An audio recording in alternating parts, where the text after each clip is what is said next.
Bonjour à tous, soyez les bienvenus sur Cuisine Rapide, j'espère que vous allez bien. Aujourd'hui, je vais vous montrer comment j'ai réalisé cette recette de ouf ultra facile à faire, vous allez vraiment être surpris. Alors si vous venez tout juste d'arriver sur la chaîne Cuisine Rapide et que vous n'êtes pas encore abonné, je vous invite à le faire en cliquant sur le petit bouton qui vous attend juste en bas de la vidéo, c'est marqué en rouge s'abonner, cliquez dessus, c'est entièrement gratuit et en plus, vous allez apprendre énormément de choses. On part en cuisine, c'est parti. Alors vous allez voir, recette super facile la famille. Alors ici je mets de l'huile d'olive dans la poêle qui chauffe. Alors attention dans cette recette, il ne faudra pas mettre trop de sel hein, parce qu'on va rajouter des éléments salés tels que le fromage, le thon, certainement des olives. Donc on fait attention. On laisse pas chauffer l'huile, c'est pas la peine. Donc ici je vous montre, j'ai un oignon que j'ai coupé en petits cubes, une petite carotte que j'ai râpée, un demi-poivron rouge pardon, et là j'ai deux grosses poignées d'épinards. Je mets tout ensemble, on se prend pas la tête. Alors quand c'est fait ici, je viens rajouter légèrement du sel, pas trop. Hein. On met du poivre également. Et hop, vous allez voir, recette super facile. Recette de ouf, vous allez kiffer. Et le but du jeu, c'est de laisser cuire pendant environ 5 minutes. Hein, d'accord? On est toujours sur un feu doux, on fait attention. Allez, on va mettre un petit peu de paprika. Allez, paprika, on paprike. Vous connaissez le verbe que j'ai inventé. Je paprike, tu papriques. Il paprike, nous paprikons, vous papriquez. Hein. Vous avez compris. Hein. Donc là, on a mis paprika. Ensuite, on mélange bien comme il faut. Si on trouve que ça manque de matière grasse, on n'hésite pas, on rajoute une cuillère à soupe d'huile d'olive. Hein. Hop là. L'huile d'olive c'est bon pour la santé, alors vous inquiétez pas. Ah, c'est trop gras, pas du tout. C'est ça ce que je fais moi. Surtout au niveau des plats. Après au niveau des desserts, c'est sûr que c'est difficile de faire des desserts qui sont sains les amis. Hein. Donc là, on dépose le thon. Donc j'ai une boîte de thon qui fait 140 grammes ou 150 grammes. D'accord. Donc dans cette recette, inutile de mettre trop de thon, on met juste une boîte, ça suffit amplement. Une fois qu'on a fait ça, on vient ici mélanger.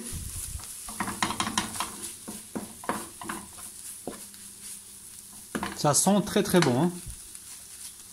Là, le but du jeu c'est d'émietter le thon, il faut vraiment qu'il y en ait partout avec les légumes. On va pouvoir y ajouter également la moutarde de la famille. Petite cuillère à café de moutarde. Et on peut également, si vous le souhaitez, mettre un peu de ketchup. Je sais qu'il y en a qui mettent du ketchup dans leur plat. Si vous en mettez, mettez du bio, hein, ketchup bio. Alors si vous avez du ketchup, mettez-en, hein, c'est bien si vous en avez un petit peu. Mettez-en, là je mets un peu de coulis de tomate. Pourquoi un peu de coulis de tomate? Pour éviter de se retrouver avec une préparation trop sèche. Parce que le thon, lui, il a tendance à absorber trop de liquide. On peut se retrouver avec quelque chose de trop sec. Donc là j'ai mis environ, allez, j'ai mis quoi? J'ai mis 15 centilitres de coulis de tomate. Alors faut goûter hein, les amis, avant de faire votre montage, il faut goûter pour être sûr que ce soit comme vous le souhaitez, comme vous l'avez envisagé. Là on est bien, au niveau du goût, hein, on est pas mal.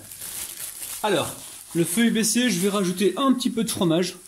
Donc là on a une belle poignée de fromage. On mélange. On attend un petit peu que le fromage soit légèrement fondu, et puis je pense qu'on va pouvoir passer au montage. Et là, on a quelque chose de bien gourmand. Alors là, j'ai des pommes de terre qui sont cuites. Alors combien j'en ai au total? Je vais vous dire ça tout de suite.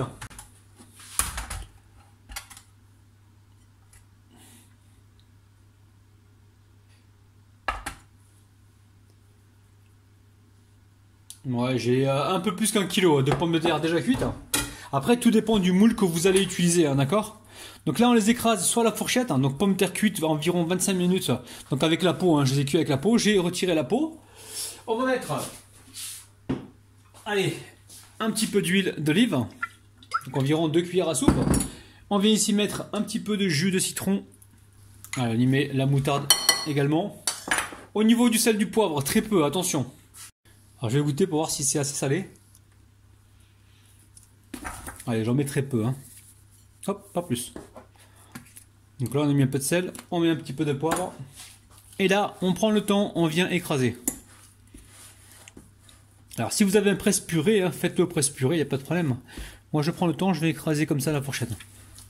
Alors, on peut utiliser les grands moyens. Hein. Vous prenez une paire de gants et vous venez comme ça écraser vos pommes de terre, hein, d'accord? Là, surtout, l'idée, c'est de ne pas avoir trop de morceaux hein, pour qu'on ait quelque chose de bien homogène, hein, ok?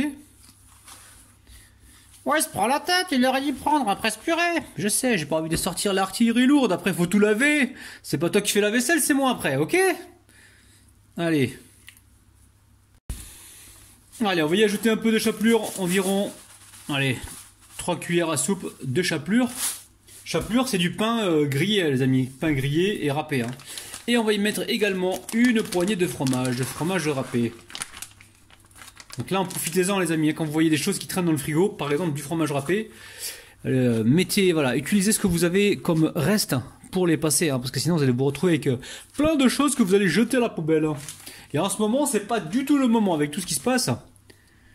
Autant faire des économies et pas trop gaspiller, parce que là, vous n'allez pas. Alors, à l'heure où je vous parle, on a un problème de coronavirus, c'est pour ça que je me permets de m'exprimer ainsi. Donc faites des économies chez vous justement pour ne pas avoir à aller faire vos courses sans arrêt et puis être bloqué dehors quoi. Parce que je sais qu'il y a des gens qui ont été faire leurs courses et qui sont restés, qui ont attendu 1h30 devant le magasin avant d'y pouvoir y pénétrer. Hein. Allez, ici je vous montre la famille. J'ai récupéré le moule magique. Alors, tout dépend du moule que vous allez utiliser. Il vous faudra autant de pommes de terre pour justement pouvoir mouler. Moi là j'ai exactement 1 kg de pommes de terre. Mais peut-être que vous, par rapport à votre moule, il vous faudra un peu plus ou un peu moins. D'accord? Donc là, l'idée c'est quoi? Regardez. L'idée c'est voilà, de commencer par les bords. Mais on va pas trop charger. On en met un petit peu pour être sûr qu'elle est bien partout. Ok? On fait ça. On commence vraiment par les bords au départ. On y va tout doucement. Et on s'assure qu'il y en est vraiment bien partout dans les bords. Donc là on en met au milieu, on presse bien, on essaie d'avoir une surface bien plate. Et on va mettre ça au four pendant environ 10-15 minutes à 180 degrés, je vais surveiller. Donc ça dépend après si votre four lui il carbure, mettez moins de temps hein, ou baissez la température, ok. Là il faut bien en mettre partout là, hop. Pressez pas trop sinon vous allez déformer votre truc. Je pense que moi il risque de se déformer si je continue comme ça. Allez, direction le four, vous mettez bien ça sur une plaque. Hein. La famille, ça y est, mon gâteau a cuit pendant environ 20 minutes. J'ai augmenté un petit peu à 200 degrés, il faut s'assurer que le dessus ce soit bien ferme. Allez, une fois que le gâteau est cuit, qu'est-ce qu'on fait? On récupère ici une assiette. Une assiette bien propre. Il y avait un peu d'humidité, donc là je suis en train de l'essuyer. Et on va disposer notre gâteau directement dessus. 1, 2, 3, les blocs. Hop là! Regardez-moi ça. C'est un truc de dingue. Donc maintenant, au niveau du démoulage, on va y aller avec tendresse et délicatesse. Alors, ça se démoule. 1, 2, 3, les beaux. Oh! C'est nickel. Il y a juste un petit bout de patate qui me dérange. On a ici le petit bout d'épluchure de patate. On va le retirer. Vous avez vu, hein, c'est nickel. Hein. Donc prenez le temps, franchement. Recette de ouf, petit fond de tarte à base de pommes de terre, vos invités vont kiffer. Allez, on passe à la suite. Donc ça y est, hein, c'est cuit. Ok. Donc là, je vais verser le tout directement dedans. Ouais. Le jus de citron, vous en mettez un petit peu quand même dessus. Bon, c'est toujours mieux de le mettre directement dans la poêle. Mais une fois que le feu est éteint, à la fin, vous ne le mettez pas au début parce que sinon, vous allez avoir de l'amertume. Donc vous en mettez un petit peu, ça va vous apporter de l'acidité, on a les mains bien propres, toujours débactérisées au vinaigre. On va faire un petit mélange comme ça rapidement pour être sûr que le citron soit bien répandu partout. Il y a toujours une solution les amis, hein, d'accord? Et là on va venir étaler comme ceci. Là on a une recette ultra originale. Et là petit clin d'œil aux Martiens, ils vont vraiment être contents parce que là on a mis du verre. Ils kiffent le verre, ils aiment les épinards, ils vont vraiment être servis. Donc voilà la famille, une petite recette très très originale. J'espère en tout cas que ça vous plaît. N'hésitez pas à me dire dans les commentaires si vous voulez voir d'autres recettes comme celle-là, parce que j'ai plein d'idées à vous proposer. Je vous kiffe de ouf la famille. Et franchement, j'espère que je vous ai beaucoup aidé. Et voilà, c'est vraiment ce qui me satisfait le plus. Quand je sais que je vous ai apporté de la valeur, que je vous ai aidé, vous pouvez pas savoir comment je me sens bien. C'est dingue, on pourrait se dire, mais il est fou celui-là. Ouais, mais c'est comme ça, moi. Quand je fais plaisir aux gens, je suis content, je suis heureux. Voilà, c'est ma manière de vivre, c'est comme ça. J'ai toujours été comme ça, même depuis tout petit. Je me rappelle, je donnais mes billes, moi, à l'école. J'avais des billes, les amis, je les donnais les billes. Et j'avais pas beaucoup de billes. Hein. Le peu que j'avais, fallait que je le donne. Fallait que je fasse plaisir aux gens. C'est comme ça, voilà. Et je rentrais à la maison, je vous dis pas, je me faisais engueuler, mais comme pas possible. Ah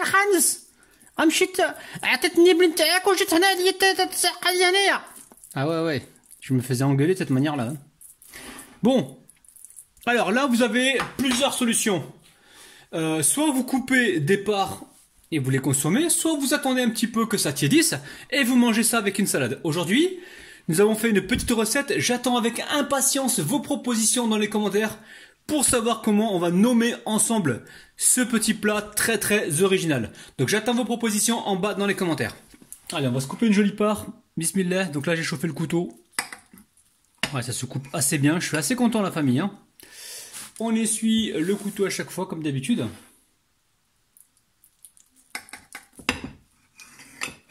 Et là, on va faire le 1, 2, 3 les bokawa de manière non sauvage. Vous êtes prêts, les amis? 1, 2, 3. Alors. Les bokawa! C'est magnifique, vous avez vu? Et, entrée ou plat de dingue. Franchement, refaites la recette, vous allez kiffer. Et je vais vous en faire d'autres, hein, si vraiment vous aimez ce genre de recette. Dites-me-le en bas dans les commentaires. Et n'oubliez pas, le petit pouce vers le haut, ça m'aide énormément. La famille, je vous kiffe de ouf. Bye bye.